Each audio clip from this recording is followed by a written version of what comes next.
حضرت سیدنا جابر رضی اللہ تعالی عنہ فرماتے ہیں کہ حضور علیہ السلام نے ارشاد فرمایا جو انسان فجر کی نماز پڑھتا ہے اللہ کریم اس سے 1000 شہیدوں کا ثواب عطا فرمائے گا، اور فرمائے اس کے ساتھ اس سے 1000 مجاہدوں کا ثواب بھی ملے گا۔ فرمائے ایسا مجاہد کہ جو اللہ کریم کی بارگاہ میں اللہ کریم کے راستے میں جہاد کرتا ہے۔ فرمائے جو انسان پابندی کے ساتھ فجر کی نماز پڑھتا ہے اللہ کریم اس انسان کو بھی اس مجاہد جتنا ثواب عطا فرماتا ہے، لیکن فرمائے شرط یہ ہے کہ انسان پابندی کرے گا نماز میں۔ اب یہ نہیں کہ اس نے ایک دن فجر کی نماز پڑھی اور پورا مہینہ اس کا پتہ نہیں ہے، رمضان میں آ کے فجر کی نماز پڑھتا رہا باقی مہینوں میں اس کا پتہ نہیں ہے۔ فرمائے پابندی جب تک یہ نماز میں کرے گا تو اللہ کریم اسے مجاہدوں کا ثواب عطا فرمائے گا۔ اور یہی جابر رضی اللہ تعالیٰ عنہ فرماتے ہیں کہ نبی کریم علیہ السلام نے فرمایا جو انسان ظہر کی نماز پڑھتا ہے اللہ کریم اس انسان کے لیے جنت میں ایک محل تعمیر فرماتا ہے اس نماز کے بدلے میں۔ اور حضرت سیدنا ابو بکر صدیق رضی اللہ تعالیٰ عنہ فرماتے جو انسان فجر کی نماز پڑھتا ہے یا ظہر کی نماز پڑھتا ہے اس کے نماز میں ادا کیے ہوئے ہر لفظ کے بدلے اللہ کریم اسے 70,000 نیکی عطا فرماتا ہے۔ اب ذرا ہم سوچتے ہیں کہ جو ظہر کی نماز میں ہم کتنے الفاظ ادا کرتے ہیں، بے شمار الفاظ۔ فرمایا ہر زبان سے نکلنے والے ہر لفظ کے بدلے میں اللہ کریم اس انسان کو 70,000 نیکیاں عطا فرماتا ہے۔ تو ایک ظہر کی نماز میں کتنی بڑی رحمت ہے۔ اب فرماتا ہے کہ جو انسان محشر کے دن اللہ کریم کی بارگاہ میں جائے گا اس نے دنیا کی زندگی میں جو نیکیاں کی ہوگی فرمایا یہ اس پہ پچھتائے گا۔ فرماتا کہ کاش میں نے جو نیکیاں کی ہے اتنی میں اور بھی کر لیتا۔ اب وہاں پر حسرت ہوگی، تمنا ہوگی، لیکن فرمائے دنیا کی زندگی میں اللہ کریم نے قدم قدم پر انسان کو ایک نیک عمل کے اجر میں بہت زیادہ اجر اللہ کریم سے عطا فرماتا ہے۔ اور حضرت سیدنا جابر رضی اللہ تعالیٰ عنہ فرماتے ہیں کہ نبی کریم علیہ السلام نے فرمایا جو انسان عصر کی نماز ادا کرے گا اللہ کریم اس سے ہر رکعت کے بدلے ایک مقبول حج کا ثواب عطا فرمائے گا۔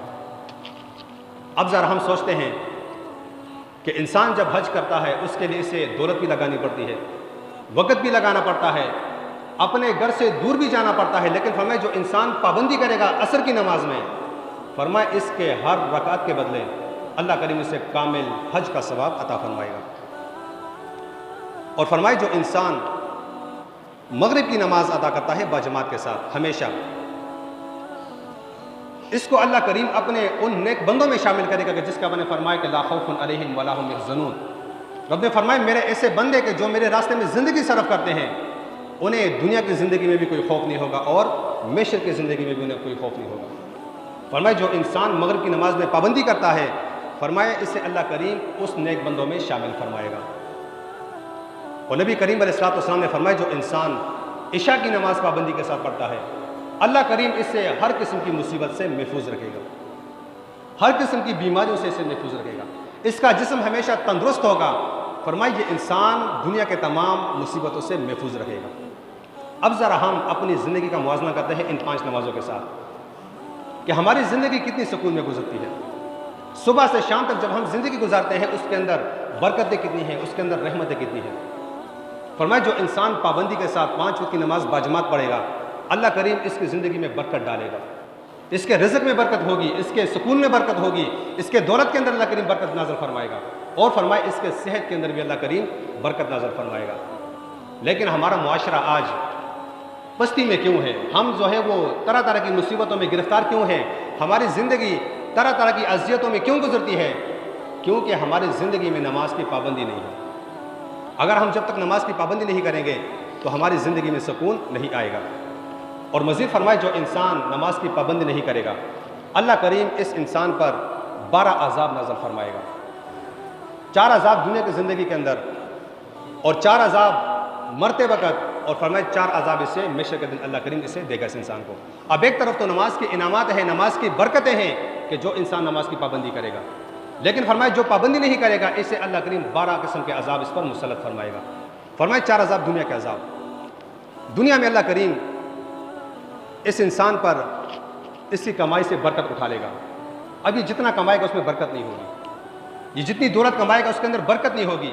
آج ہم اپنی زندگی کا مشاہدہ کر کے دیکھتے ہیں کہ ہم جتنی دولت کما لیں اس کے اندر برکت نہیں ہوگی۔ ہر انسان روتا ہے۔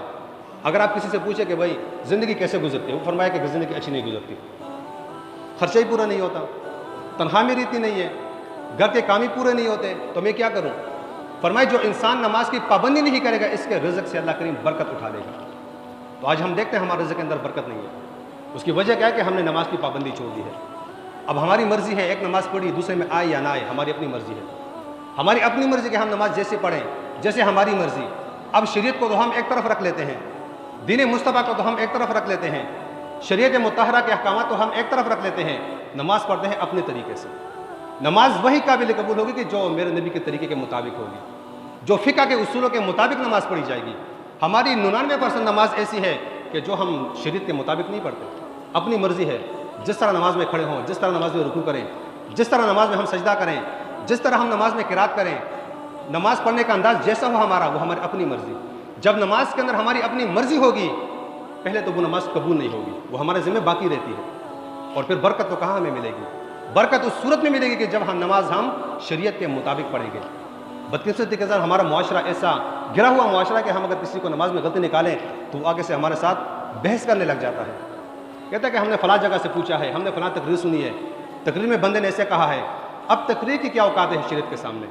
فقہ کے اندر نماز کا جو طریقہ ہے، نماز اسی طریقے کے مطابق پڑھی جائے گی۔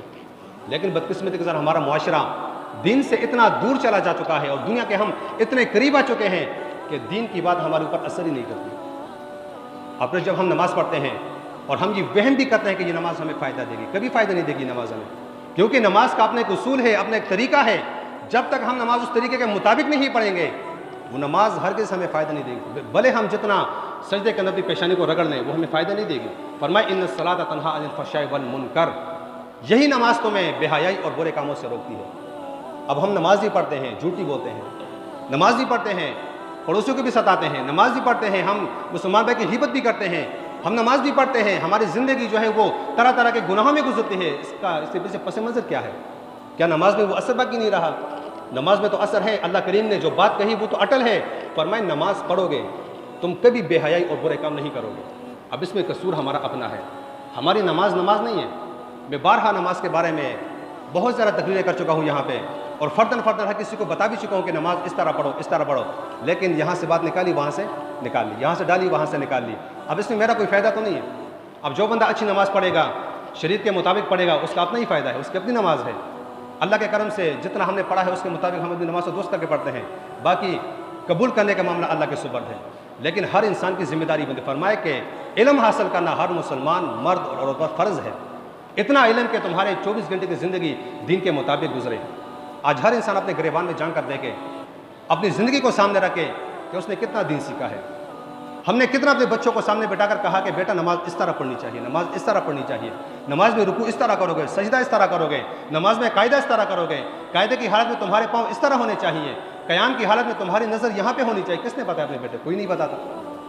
کون سا انسان ہے کہ جتنے اپنی نماز کو سامنے رکھ کر سوچا ہے کہ میرے نماز کے اندر کتنی غلطیاں ہیں؟ کون سا ایسا انسان ہے کہ جو بندہ جس کی نماز کی غلطی نکالتا ہے اس پہ خوش ہوتا ہے؟ خوش نہیں ہوتا، بلکہ اس کے ماتھے پہ 12 بج جاتے ہیں آگے سے۔ اب یہ شریعت ہے، نبی کریم علیہ السلام نے جو طریقہ نماز کا بتا دیا اسی کے مطابق ہم نے نماز پڑھنی ہوگی۔